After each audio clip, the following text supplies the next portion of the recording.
কই আম্মু? আম্মু কই? আম্মু কই? আম্মু চলে গেছে। তোর যা ঝাড়ি রে বাপ, আম্মু কই ডাক ডাকে নে চিল্লা সৎমার মতো আচরণ করে। আম্মা দাদা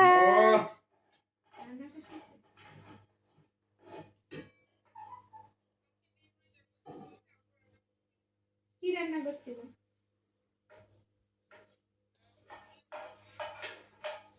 দাদা দাদা এটা ওঠো পোলাও ওঠো। কোরমা গোশত খাইছো মিনুরের বার্থডে উপলক্ষে। এইটা তো মানে কোন জায়গা? এইটা আমার মাথার সামনে দিয়ে দিবা। তোমার মাথার সামনে। তুমি তো এর পাশে ছিল। না কোল বাবা বালিশটা থাকবে। তোমার কোল বালিশটা বাদ আমি দিয়ে ঘুরে গেল। ঘুরে এটা বলতে আমার দাদু এই জায়গা আছে। না তুমি কোল বালিশটা বাদ দিয়ে এটা রেখে দিও। কি সুন্দর আম্মুকে ডাক খেলে। তাড়াতাড়ি করে।